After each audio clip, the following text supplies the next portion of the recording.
Alright, today I'm going to run Craig into the deadlift position and the movement.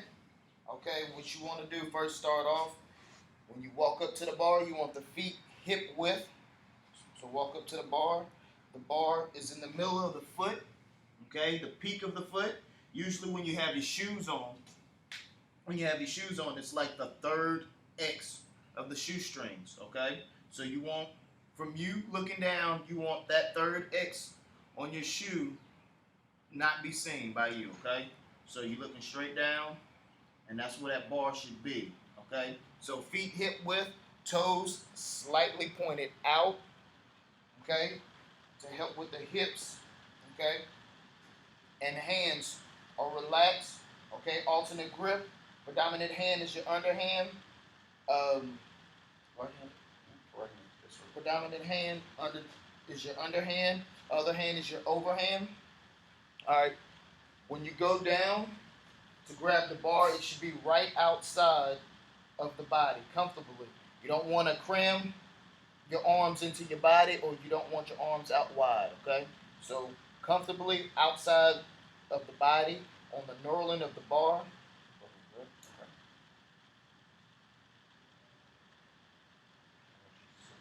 Sit down in this position. Okay. All right. Right now he is actually pushing his knees. Okay. His knees is actually protruding over the bar. Okay. So what I'm gonna have him do is push his knees back. Notice his butt comes up. Push him back forward. Push the knees back forward. Now push the knees back. Watch his butt come forward. Okay, the shin relationship is straight up. Okay, you want the shins to be straight up. Okay. All right, that's the positioning that you want. The shins are straight up. Now it'll differ when you're taller. Okay, but right now the shins are straight up, and what you want is these front delts to be over the bar. Okay, and the back of the delts straight down to the bar. All right. So that evens the bar out. That's the straight line from above the middle of the foot, all right, all the way up to the scapula here, okay? Head in a neutral position, okay? Butt is up high where you feeling the tightness here in the high hamstrings and in the glutes. I'm gonna get Craig to do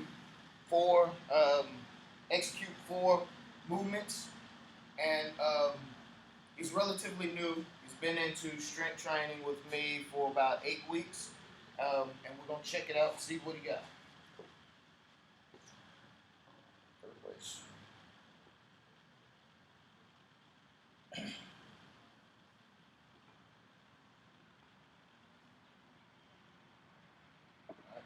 Toes. Bring the toes in just a little bit. Toes in? Just a little bit. Toes in or feet in? Toes in. Toes in. Actually, Bring the heels in a little bit more.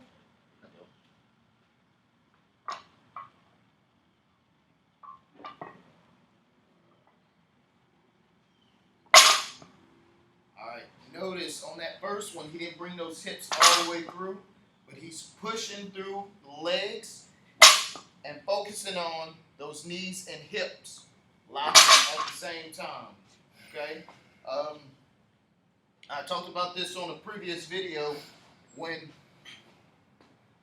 you have somebody deadlifting, okay, if you start to pull from the beginning of the lift, you'll more so do this and knees lock out, okay? So the actual push through the legs is everything, okay? So if you initially push through those legs, the knees and hip relationship will happen simultaneously, okay?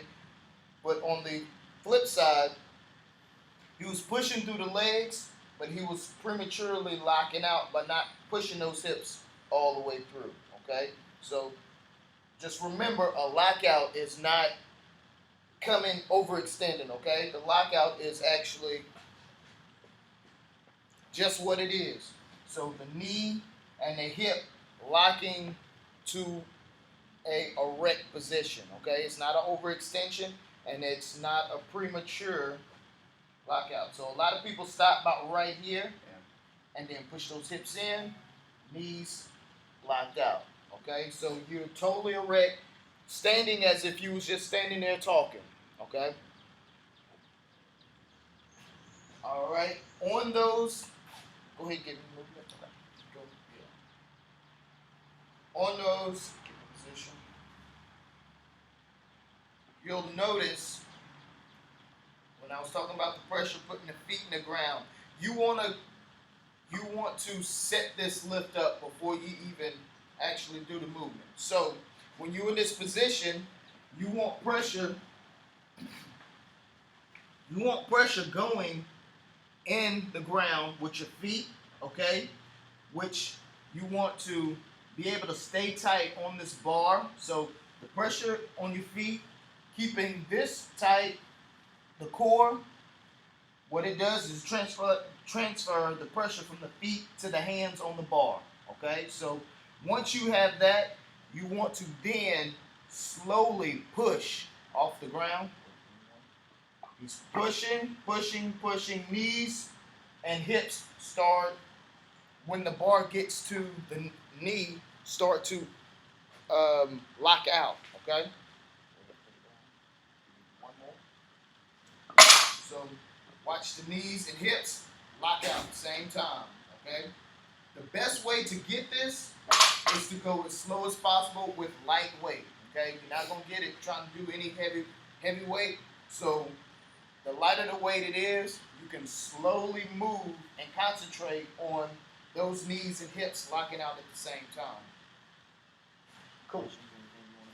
I really felt it when you slowed me down, when you lightened the weight. I can really feel the difference in the power transfer in the bottom of my feet and my hands. It's really activating a lot more. I'm getting more out of the movement by going slower with the lighter weight. And that's exactly what you want to feel. It'll put you in that position to learn where you should be. Okay. So once you take your time, you can actually feel where and what muscles are activating. Okay. So like I said, you want to transfer that weight from your feet by pushing your feet in the ground, having the core tight, that transfer the pressure from your hands to the bar. Okay, so it's all connected as long as you have this core tight. If you don't have the core tight, you can push into the ground all you want. As soon as you start to lift, you're going to actually tend to pull up on the bar. Okay.